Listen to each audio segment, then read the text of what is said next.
The afternoon sun filtered through the floor-to-ceiling windows of the Chen mansion, casting geometric patterns across the imported Italian marble. Daphne Chen moved carefully through the living room, her small hands wrapped around a crystal vase filled with white orchids. At 6 years old, she had learned to move like a ghost through her own home, each step calculated to avoid drawing attention. Her father, Thomas Chen, had built his fortune in artificial intelligence technology. His company had revolutionized machine learning algorithms, making him one of the youngest billionaires in the tech industry. But success came with a price. Thomas spent most days traveling between Silicon Valley, Tokyo, and Singapore, leaving Daphne in the care of her stepmother.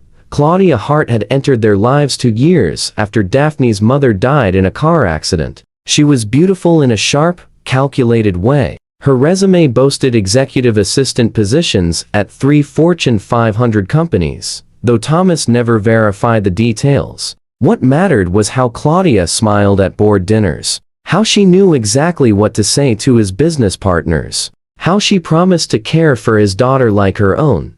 That promise shattered the moment Thomas's private jet left the runway. Daphne placed the vase on the side table, trying to remember the exact position her mother had always preferred. The orchids were her mother's favorite. Sometimes, when the house was quiet, Daphne could almost hear her mother's gentle voice teaching her about flowers, about beauty, about kindness. The sound of heels clicking on marble broke her reverie. Claudia appeared at the top of the staircase, her fitted navy dress accentuating her angular frame. Her perfectly styled blonde hair caught the afternoon light, but her eyes held no warmth. "What are you doing?" Claudia's voice cut through the air like a blade. Daphne's fingers tightened on the table edge. "I wanted to make the house pretty. Daddy comes home tomorrow. Your father." Claudia descended the stairs slowly, deliberately. "Always your father. Do you think he cares about flowers? He barely remembers to call you." The words stung because they carried truth. Thomas's calls had become less frequent, his promises to return home often broken by emergency board meetings or crucial negotiations. But Daphne held onto the belief that he loved her, even from a distance. "He does care," Daphne whispered. "He told me last time." Claudia reached the bottom of the stairs, her expression shifting into something darker. "Last time was 3 weeks ago. Do you know where he is right now?" "Singapore. Meeting with investors. Thinking about everything except you." Daphne felt tears building, but fought them back. Crying only made things worse. She had learned that lesson quickly. "Move away from that vase," Claudia commanded. "Those orchids cost more than your entire wardrobe. If you damage anything in this house, there will be consequences." Daphne stepped back carefully, but her foot caught on the edge of the rug. Time seemed to slow as she stumbled, her hand shooting out instinctively to catch herself. Her palm struck the vase, sending it toppling sideways. The crystal shattered against the marble with a sound like breaking bones. Water spreading across the floor, orchid petals scattering like white snow. For 3 heartbeats, nobody moved. Then Claudia's face transformed. Rage flooded her features, twisting her beauty into something monstrous. She crossed the distance between them in 4 long strides, her hand gripping Daphne's shoulder hard enough to bruise. "You stupid, clumsy child." Claudia's voice rose to a shriek. "Do you have any idea what that cost? That was Venetian crystal, imported from Italy." "I'm sorry," Daphne sobbed. "I didn't mean to. Please, I'll clean it up." "Clean it up?" Claudia laughed, the sound hollow and cruel. "You'll do more than that. You'll learn what happens when you destroy things that don't belong to you." She dragged Daphne toward the broken glass. The child tried to pull away, but Claudia's grip was iron. With her free hand, Claudia gathered several of the larger glass shards, arranging them in a rough line on the floor. "Kneel," Claudia commanded. Daphne's eyes widened in horror. "No, please. I said I was sorry. I'll be more careful. I promise." "I said kneel." Claudia forced Daphne's shoulders down. The first shard pressed into Daphne's knee, sharp pain lancing through her small body. She cried out, trying to shift her weight, but Claudia held her in place. "This is what happens to careless girls," Claudia hissed, close to Daphne's ear. "This is what you deserve." Maybe next time you'll think before you touch things that are too valuable for someone like you." Tears streamed down Daphne's face. The pain was terrible, but worse was the humiliation, the helplessness, the knowledge that nobody was coming to save her. Her father was thousands of miles away, probably sitting in a conference room, completely unaware that his daughter was bleeding on their living room floor. "Please," Daphne whimpered. "It hurts. Please let me up." "Not until you understand," Claudia said coldly. "Not until you learn your place in this house." Minutes stretched into an eternity. Daphne's knees burned with pain, blood seeping through her white tights. She bit her lip to keep from screaming, knowing that any sound would only extend her punishment. Claudia stood over her, arms crossed, watching with satisfaction. Then, cutting through the nightmare, came the sound of a car in the driveway. Claudia's head snapped toward the window. "That's impossible. Thomas isn't due back until tomorrow." But the sound was unmistakable, the distinctive purr of Thomas's Mercedes pulling up to the front entrance. A car door slammed. Footsteps approached the front door. Claudia's face went pale. She yanked Daphne up from the floor, ignoring the child's cry of pain. "Not a word," she hissed. "If you tell him anything, I'll make sure you regret it. Do you understand?" Before Daphne could respond, the front door opened. Thomas Chen stepped inside, his suit rumpled from travel, his tie loosened. He carried his briefcase in one hand and a stuffed panda bear in the other, a gift from Singapore's Changi Airport. "Daphne," he called out, "Daddy's home early. I have a surprise for her." He froze in the doorway of the living room, taking in the scene before him. Broken glass scattered across the floor, water staining the marble, orchid petals crushed and wilting. And there, standing rigid in the center of it all, was his daughter. Her face was streaked with tears, her white tights stained red at the knees, her small body trembling. The stuffed panda fell from Thomas's hand. His eyes moved from Daphne to Claudia, who had arranged her face into an expression of concern, though she couldn't quite hide the flash of panic in her eyes. "Thomas, thank God you're home," Claudia began, her voice artificially bright. "Daphne had a little accident. She was playing and stopped talking." Thomas's voice was quiet, but it carried weight that made both females freeze. He set down his briefcase with deliberate care, never taking his eyes off his daughter. "Daphne, come here." Daphne took a halting step forward, wincing with each movement. Thomas crossed to her in 3 long strides, kneeling down to meet her at eye level. His hands shook as he saw the blood, the fear in her eyes, the way she flinched when he reached toward her. "Who did this to you?" His voice cracked. Daphne's eyes flicked toward Claudia, then back to her father. Fear and hope warred in her expression. "I broke the vase, Daddy. It was my fault." "That's not what I asked." Thomas gently lifted her chin so she had to look at him. "Who hurt you?" Before Daphne could answer, Claudia stepped forward. "She's just being dramatic. I was teaching her to be more careful. Children need discipline, Thomas. You're always too soft on her." Thomas stood slowly, and something in his movement made Claudia take an involuntary step backward. In 15 years of building his company, Thomas Chen had earned a reputation for being ruthlessly calm under pressure. He never raised his voice in boardrooms. He never lost his composure during negotiations. But now, looking at his injured daughter, that composure shattered. "Get out," he said quietly. Claudia blinked. "What? Get out of this house." Thomas's voice rose, fury finally breaking through. "Get out right now, before I forget that I'm supposed to be civilized. Pack whatever you can carry in the next 10 minutes. Everything else will be shipped to you. Our marriage is over. You can't just." "I can." The roar echoed through the mansion, so loud that even the house seemed to hold its breath. "This is my house. That is my daughter. And you?" He pointed at the door, his hand shaking with barely contained rage. "You are nothing. You were never her mother. You will never see her again. Get out." Claudia's mask finally fell away, feeling the hatred beneath. "You'll regret this, Thomas. You have no idea who you're dealing with." 10 minutes, Thomas repeated, his voice dropping back to deadly calm. "Starting now." As Claudia fled up the stairs, Thomas turned back to Daphne. He lifted her gently into his arms, careful of her injured knees, and carried her to the sofa. The stuffed panda lay forgotten on the floor, its black button eyes reflecting the chaos of the afternoon. "Daddy?" Daphne's voice was tiny. "Are you really home?" Thomas held his daughter close, feeling her small heartbeat against his chest. For the first time in years, he understood what he had sacrificed in pursuit of success. "Yes, sweetheart, I'm home, and I'm never leaving you alone again."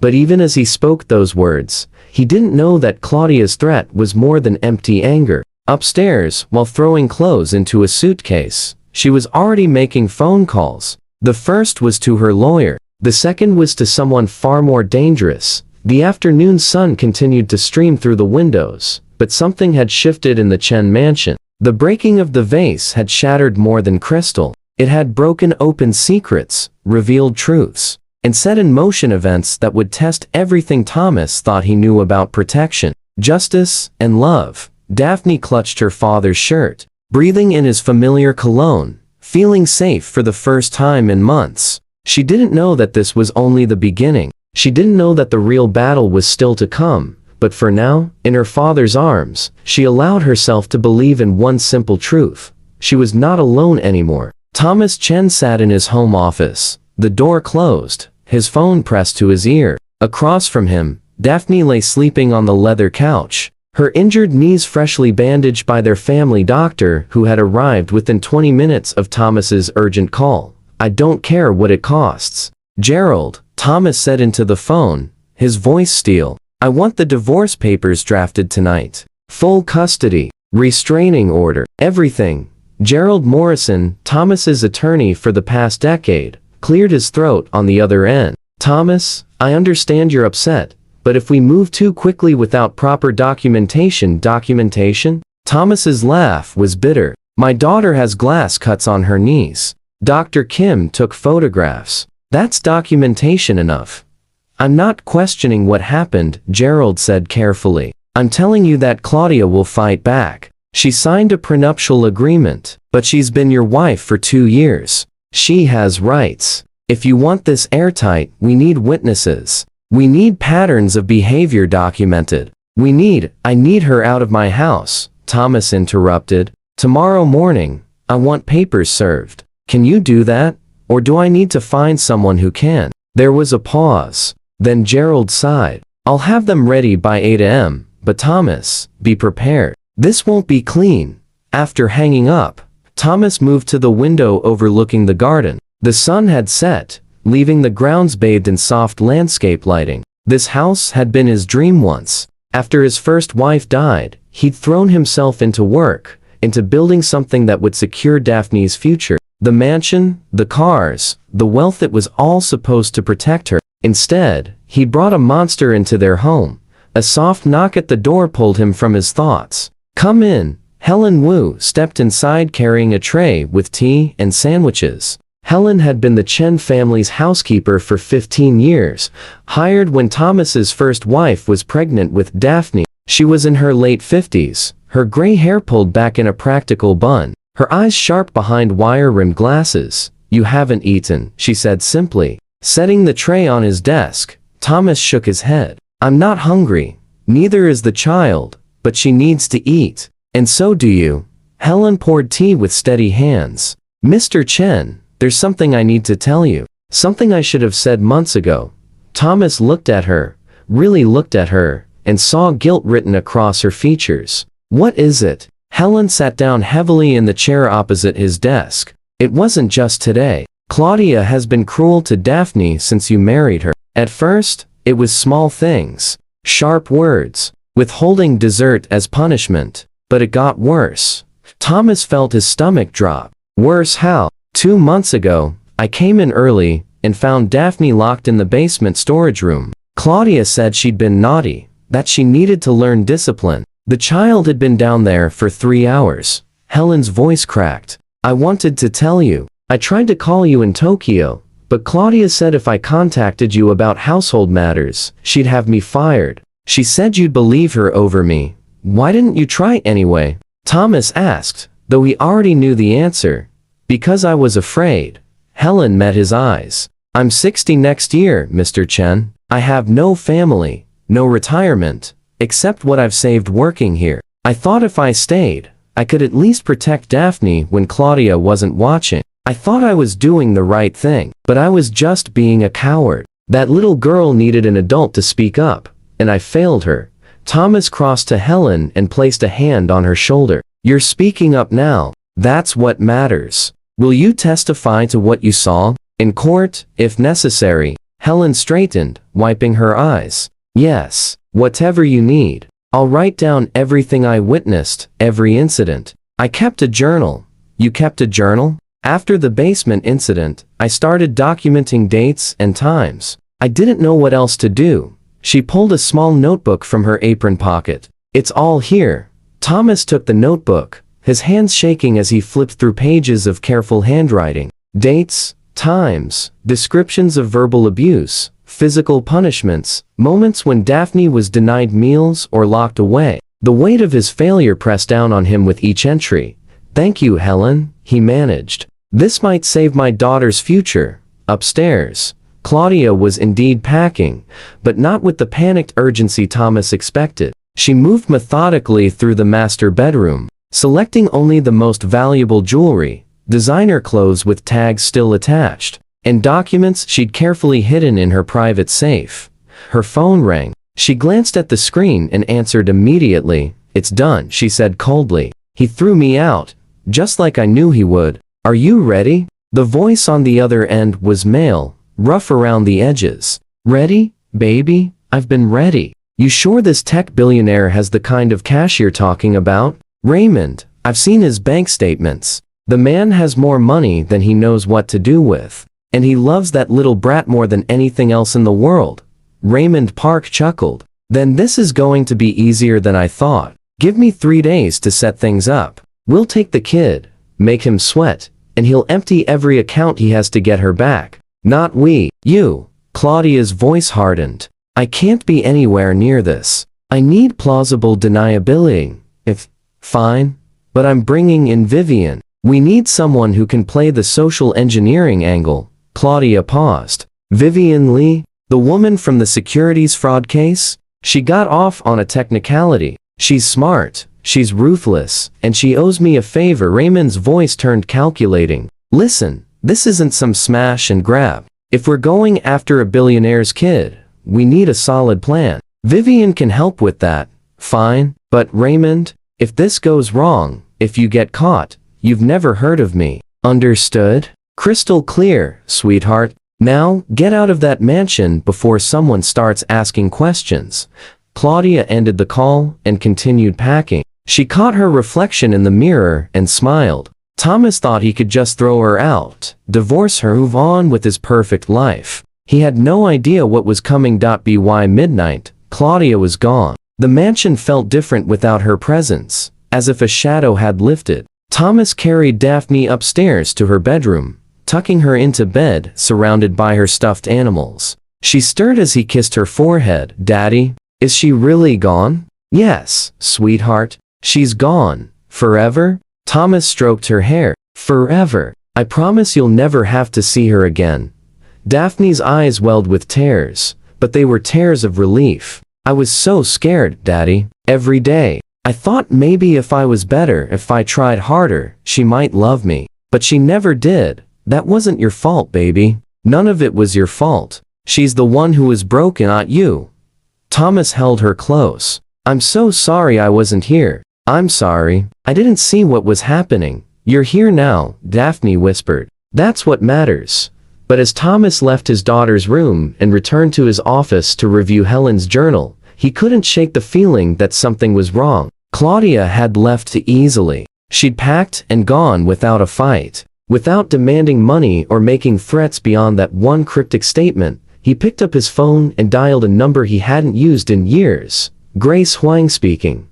The voice was crisp, professional, awake despite the late hour. Detective Huang. This is Thomas Chen. I don't know if you remember me. Of course I remember you. Mr. Chen, I handled your wife's accident investigation 5 years ago. What can I do for you? Thomas explained the situation in careful detail. The abuse, the divorce, Claudia's sudden departure. As he spoke, he could hear Detective Huang taking notes. You did the right thing documenting everything, she said when he finished. But Mr. Chen, I'm going to be honest with you. In cases like this, when the abuser leaves without a fight, it often means they have another plan. The threat she made before leaving concerns me. What should I do? First, don't let your guard down. Second, keep documenting everything. Third, I'm going to open a preliminary investigation file. If she contacts you, if anything unusual happens, I want to know immediately. Detective Huang paused. Do you have security at the house? Basic alarm system. Cameras outside. Upgrade it. Tomorrow, get cameras inside too, except for bathrooms and bedrooms. If she tries something, I want evidence. Thomas felt a chill run down his spine. You really think she'll try something? I think a woman who would torture a 6-year-old child is capable of anything. Better to be prepared. After the call ended, Thomas sat alone in his office, Helen's journal open before him. The house was silent except for the ticking of the grandfather clock in the hallway. Somewhere out there, Claudia was planning her next move, and Thomas had no idea what form it would take. He only knew that he would do anything to protect his daughter. Anything at all. In a cheap motel on the outskirts of the city, Claudia met with Raymond Park and Vivian Lee. Raymond was exactly as Claudia remembered, rough around the edges, with the face that had seen too many bar fights. Vivian, on the other hand, was surprisingly refined. She wore an expensive suit, her dark hair styled perfectly, her smile pleasant and utterly false. So, Vivian said, spreading photographs of the Chen mansion across the motel bed. Let's talk about how we're going to make Thomas Chen wish he'd never crossed you. The three of them leaned over the photographs as the night deepened around them, planning something terrible while a little girl slept peacefully in her bed, believing for the first time in months that she was finally safe. She had no idea that the real nightmare was just beginning. Detective Grace Huang arrived at the Chen mansion at 9 o'clock the next morning, accompanied by Officer Brian Tan from the Cybercrimes Division. Thomas met them at the door, his face showing the strain of a sleepless night. "Thank you for coming so quickly," Thomas said, ushering them inside. Grace took in the mansion with practiced eyes, noting entry points, sight lines, security weaknesses. She was 42 years old, 20 years with the police force, and had worked everything from homicide to human trafficking. She'd earned her detective shield by never dismissing her instincts, and right now, her instincts were screaming. "This is Officer Tan," Grace introduced her companion. "He specializes in cybersecurity and digital threats. Given your profile and resources, I think we need to consider all angles."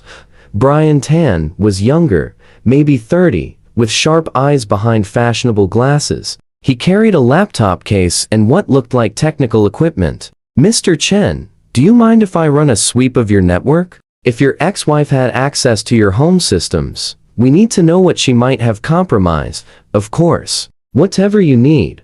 Over the next hour, Brian worked through the house's digital infrastructure while Grace interviewed Helen Wu in detail. The housekeeper's journal proved invaluable, each entry documenting not just abuse, but patterns of behavior that painted a damning picture. "This is excellent documentation," Grace said, photographing each page. "The timestamps, the details, your observations. This will be crucial if we end up in court."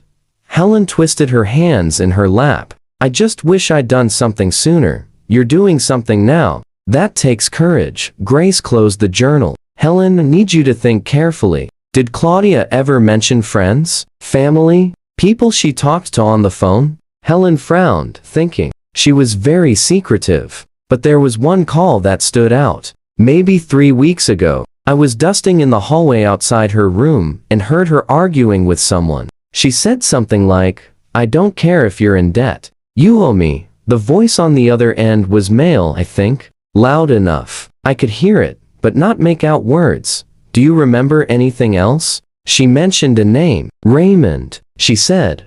"Raymond, you'll get your money after I get mine." Then she saw me in the hallway and slammed the door. Grace wrote this down, underlining Raymond twice. "Anything else about this person?" "No, but after that call, she seemed different. More confident, like she had a plan." In the office, Brian Tan called Thomas over. "We have a problem. Your home network has been comprehensively mapped. Someone installed monitoring software on your router about 6 months ago. They've had access to every device connected to your Wi-Fi.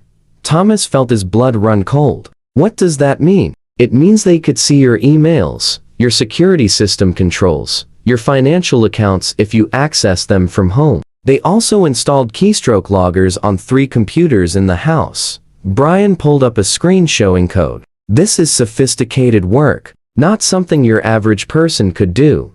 Claudia wasn't technically sophisticated. Then she had help.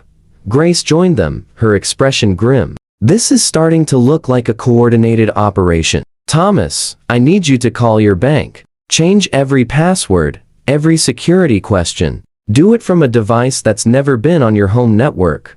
Thomas pulled out his phone, but Grace stopped him. Not that phone. It was on your Wi-Fi. Use mine. She handed him her personal cell. And we need to move Daphne somewhere safe. Today. Where? I have a colleague who runs a safe house for domestic violence cases. It's off the books, secure. You and Daphne can stay there until we figure out what we're dealing with. Thomas looked toward the stairs, where he could hear Daphne playing in her room.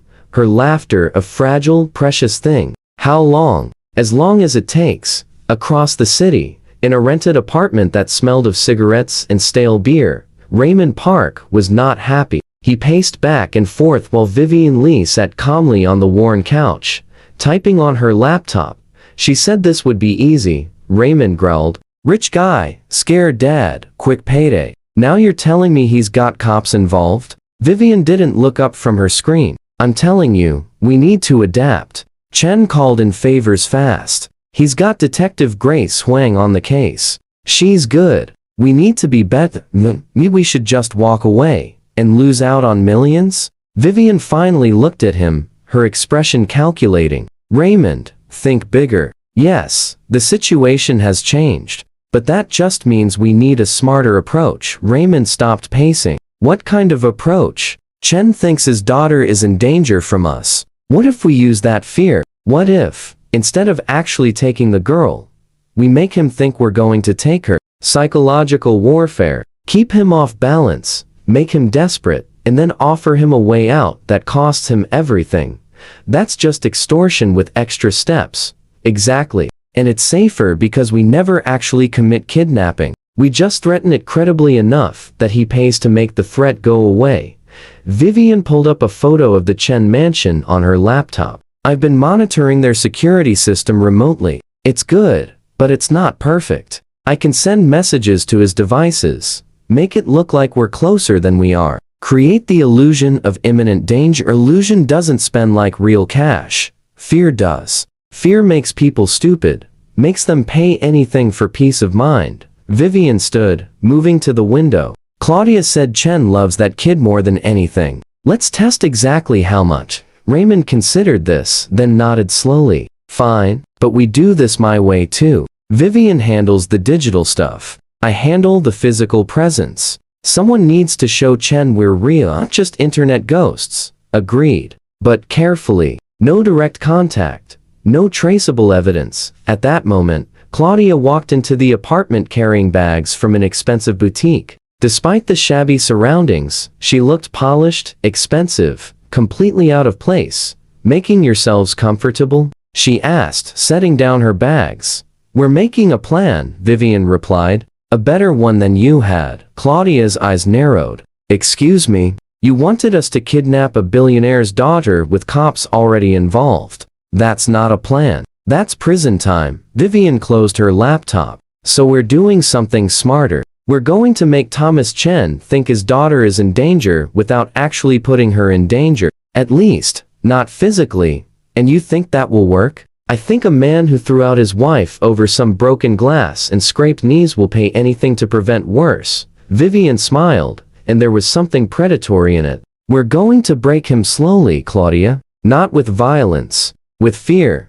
Back at the Chen mansion, Grace's phone buzzed with a text from Brian Tan. She read it, her expression hardening. Thomas, we need to move. Now. What is it? Brian just traced the monitoring software on your network. It was accessed 15 minutes ago. Someone's watching your house right now. Thomas's heart hammered. Daphne is fine. But we need to go. Pack essentials only. 5 minutes. They moved fast. Helen helped Daphne pack while Thomas threw clothes into a bag. Grace coordinated with the safe house, arranging immediate transport. Brian continued working, trying to trace the digital intrusion back to its source.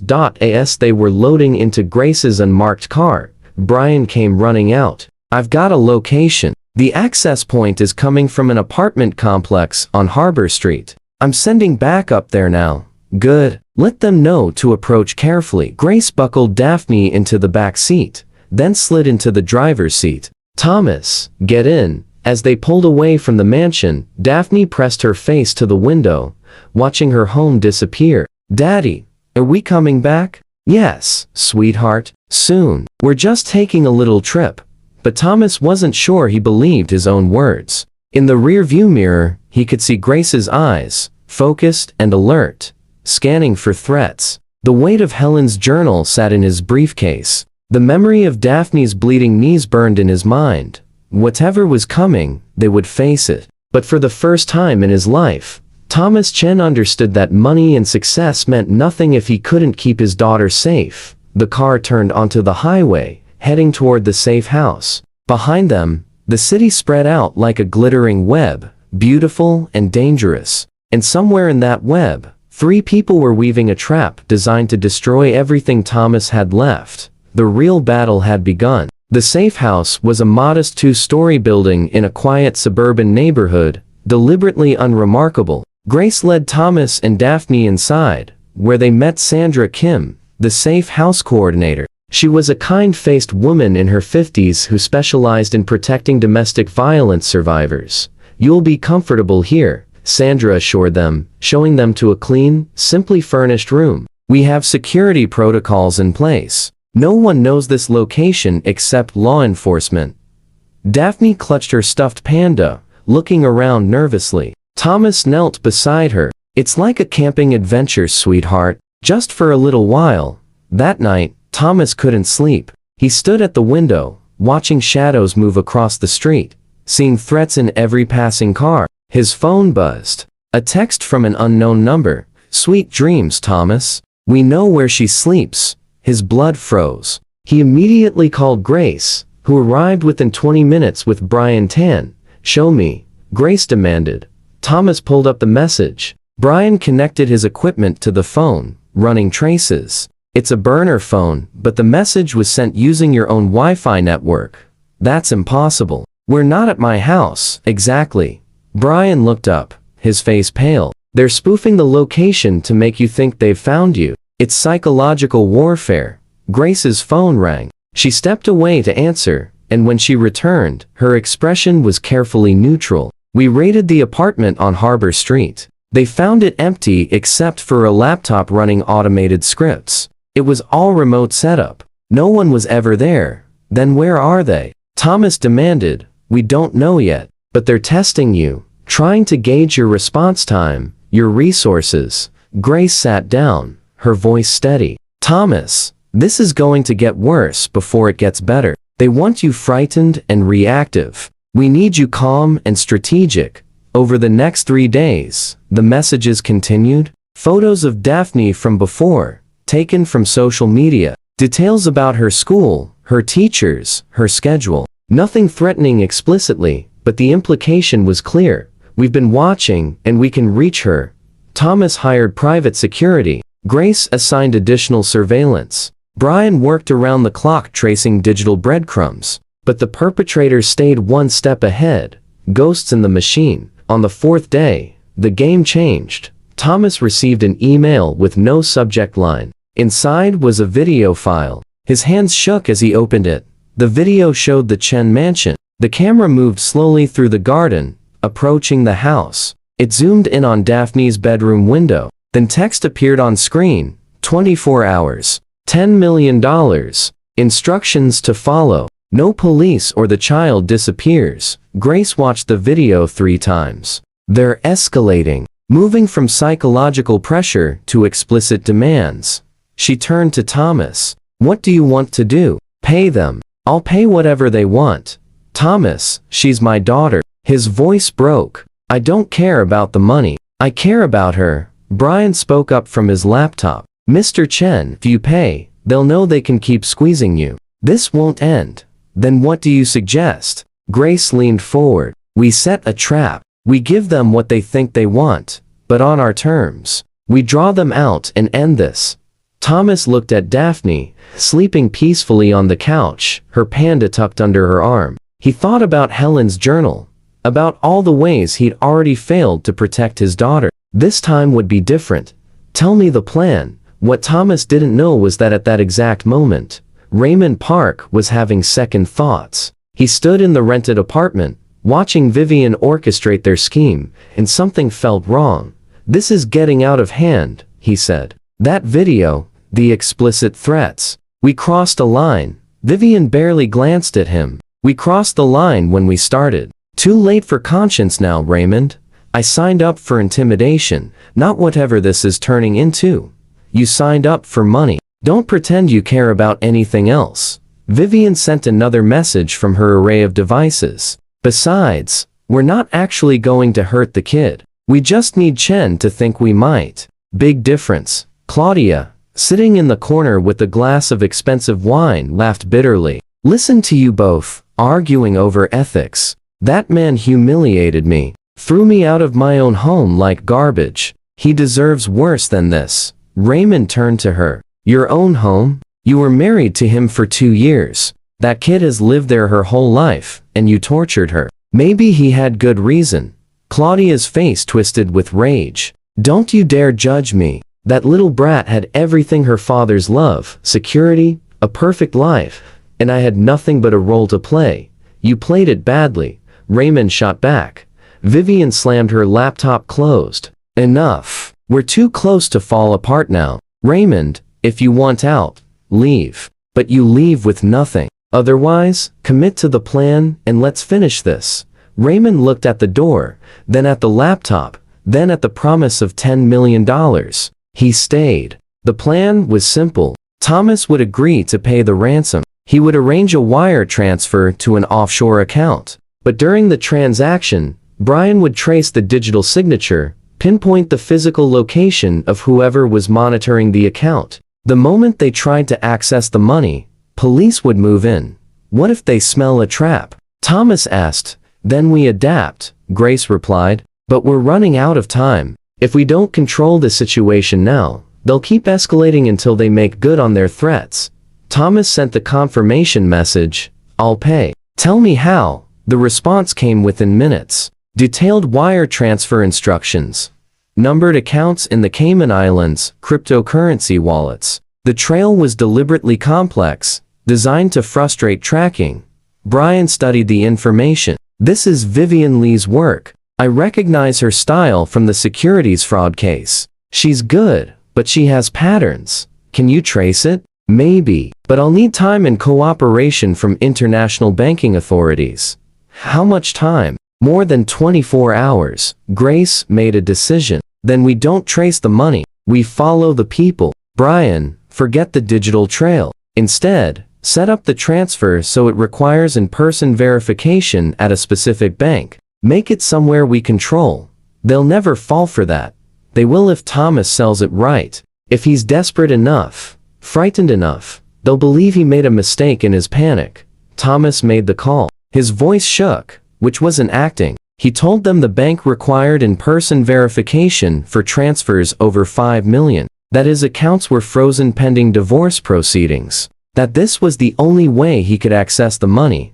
There was silence on the other end. Then, fine. Tomorrow, noon, First National Bank downtown. You come alone.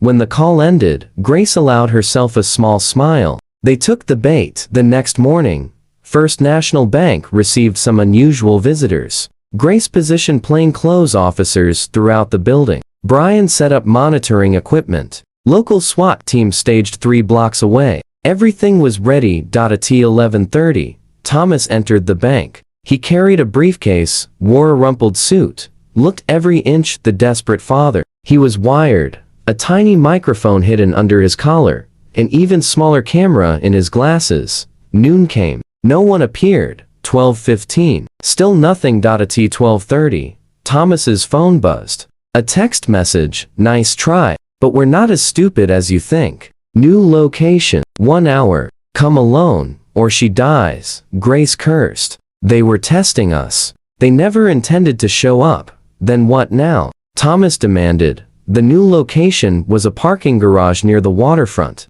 More exposed, harder to secure, deliberately chosen to make police coordination difficult. "It's a trap," Brian warned. "Of course, it's a trap," Grace replied. "But it's also an opportunity. They're getting desperate too. Desperate people make mistakes." They had 40 minutes to reposition. Grace made rapid decisions, pulling her team from the bank, coordinating with Harbor Patrol, setting up surveillance on every entrance to the parking garage. Thomas drove there alone in his Mercedes, as instructed. The garage was half empty, his footsteps echoing as he walked to the 3rd level. He found a manila envelope taped to a concrete pillar. Inside were new instructions. "Transfer the money to this account. You have 10 minutes. We're watching." Thomas opened his phone, accessing his banking app. Brian, monitoring everything remotely, frantically tried to trace where the surveillance was coming from. That's when Thomas saw him. A man stood 3 levels up, barely visible, watching through binoculars. Thomas recognized the rough build, the weathered face from a background check Brian had run. Raymond Park, ex-military, currently under investigation for racketeering. Thomas began the transfer. His fingers moved slowly over the screen, buying time. He could see Grace's team moving into position, closing the net. Just a little long. Raymond lowered the binoculars, spoke into his phone. "He's stalling." Vivian's voice came through his earpiece. "Then motivate him." Raymond pulled out a device, pressed a button. Thomas's phone chimed with a new video. Daphne, sleeping at the safe house, filmed through her window. Thomas's blood turned ice. "You said she was safe." Raymond's voice echoed across the garage. "Complete the transfer now, or my partner visits your daughter. You have 60 seconds. Thomas looked at the screen, at his daughter's sleeping face. He looked at Grace, hidden in a stairwell, shaking her head. He thought about Helen's journal, about his wife's death, about every moment he'd chosen work over family.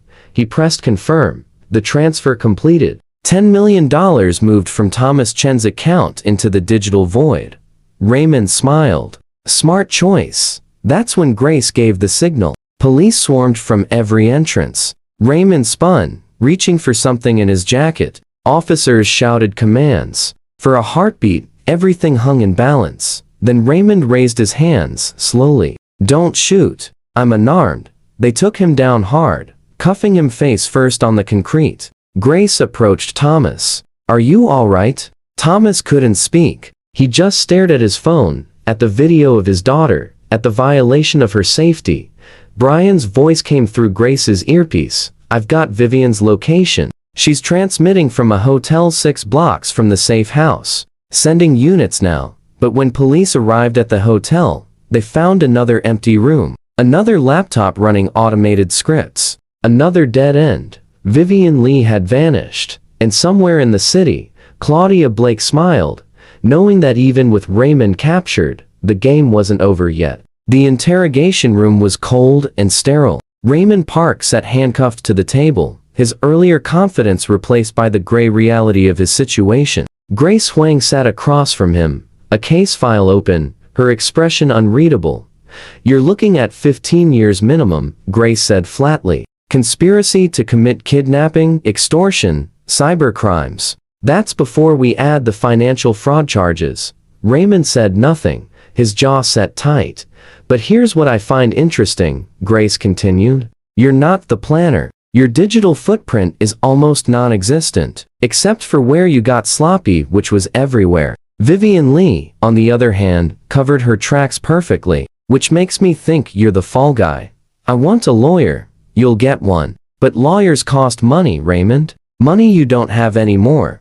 Grace leaned forward. "Vivian's gone. Probably in another country by now, with access to accounts you don't even know exist. And Claudia Blake? She's disappeared too. You're the only one left holding the bag." Raymond's expression flickered. Claudia planned this from the start. She told us Chen was an easy mark, that he'd pay anything for his kid. Said she'd split the money 3 ways. So where's your cut? Don't have access yet. It's in an account Vivian controls. Grace slid a piece of paper across the table. That account was emptied 3 hours ago. Every dollar transferred to offshore accounts we can't touch. You were played, Raymond. Vivian and Claudia got paid. You got arrested.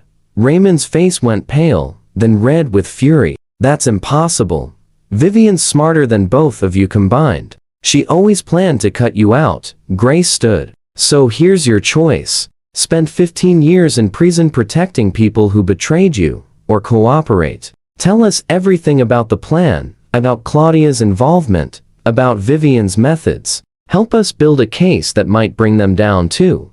Raymond stared at the table for a long time. Finally, he spoke. I want it in writing. Full cooperation agreement, reduced sentence. Done over the next 6 hours. Raymond laid out the entire conspiracy. How Claudia had contacted him weeks before the divorce, planning her revenge. How she'd promised him easy money. How Vivian had joined later, bringing technical expertise, but also her own agenda. He provided text messages, recorded calls, bank account numbers, everything. By midnight, Grace had enough for a warrant, but finding Claudia and Vivian proved challenging. Claudia's credit card showed charges in 3 different states, over 2 days impossible unless someone else was using cards she distributed. Vivian's digital trail simply vanished. These were professionals who'd planned their escape as carefully as their crime. 3 weeks later, an unlikely break came from an unexpected source. Vivian Lee made a mistake. She accessed one of her old accounts from an internet cafe in Vancouver, just for a moment, checking to see if the account had been flagged. Brian's monitoring software caught it instantly.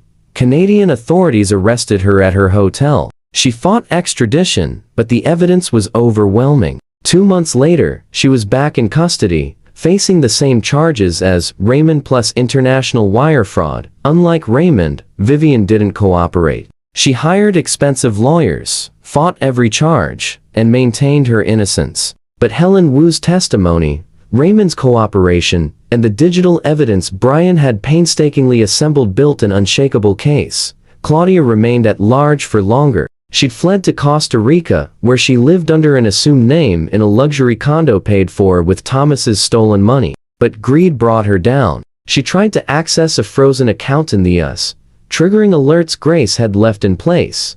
When they extradited her 6 months later, she looked different. Dyed hair, lost weight, haunted eyes. The woman who'd once moved through the Chen mansion with cold confidence now looked like what she was. A fugitive caught after a long run. The trial was held in the same courthouse where Thomas and Claudia's divorce had been finalized. The prosecution's case was methodical and devastating. They presented Helen Wu's journal. The trial was held in the same courthouse where Thomas and Claudia's divorce had been finalized. The prosecution's case was methodical and devastating. They presented Helen Wu's journal, documenting months of systematic abuse. Brian Tan testified about the sophisticated surveillance network. Raymond Park, looking diminished in his prison jumpsuit, recounted the conspiracy in flat, emotionless detail. When Helen took the stand, she spoke directly to the jury. I failed that child by staying silent. I won't fail her again by holding back now.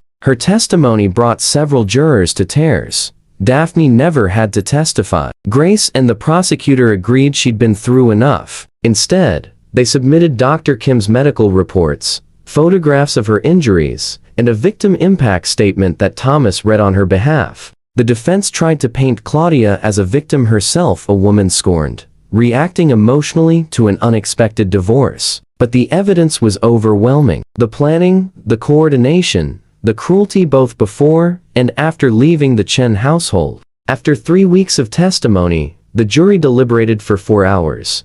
Guilty on all counts. Judge Patricia Coleman looked down at the 3 defendants. This court has heard evidence of calculated cruelty toward a helpless child, followed by an equally calculated conspiracy to terrorize and extort. The law provides substantial sentences for such actions, and this court intends to impose them. Claudia Blake, 12 years for child abuse, conspiracy to commit kidnapping and extortion. Vivian Lee, 15 years for cybercrimes, conspiracy, extortion, and wire fraud. Raymond Park, 8 years with credit for cooperation. As they led Claudia away, she turned to look at Thomas one last time. Her face held no remorse, only hatred. Thomas met her gaze steadily, Daphne's hand in his, and felt nothing but relief that this chapter was finally closing. Outside the courthouse, Grace pulled Thomas aside. "It's over. You can go home now."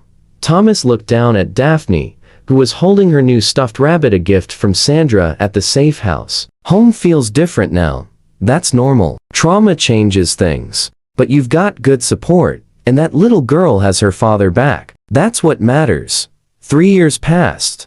The Chen mansion had changed. Thomas converted Claudia's old sitting room into a reading nook filled with books and soft cushions. He hired a new housekeeper, Maria Santos, who came with impeccable references and a grandmother's warmth. Helen Wu stayed on, finally able to do her job without fear. Most importantly, Thomas restructured his entire life. He promoted trusted executives to handle day-to-day operations, limited his travel to essential trips only, and made a rule: dinner with Daphne every night, no exceptions. He also founded the Beacon Foundation, a non-profit dedicated to child welfare and abuse prevention. Helen served on the board. Grace Huang taught self-defense classes for children. The foundation funded safe houses, counseling services, and legal support for families escaping abuse. On a bright autumn morning, Daphne, now 9 years old, stood in the foundation's community center, preparing for the art show. Her painting, "The Door with Light," hung in the place of honor. It showed a white rabbit standing before an open doorway, warm light spilling out. A small girl approached, maybe 6, holding her mother's hand. She stared at the painting. "That rabbit looks brave." Daphne knelt down to her level. "His name is Winston. He was scared once, but he found people who kept the lights on for him. Now, he helps other people find their light too." The girl's mother had tears in her eyes. She wore a bracelet identifying her as a Beacon Foundation client. "We just came here last week. Your father's foundation gave us a safe place to stay." "I'm glad you're here," Daphne said simply. "You're safe now." That evening, Thomas and Daphne sat on their porch, the same spot where so much pain had unfolded years earlier. But the porch had been rebuilt, painted fresh white, with flowers in boxes and warm lights strung overhead. "Dad," Maria asked if I wanted to help bake cookies tomorrow for the foundation's open house.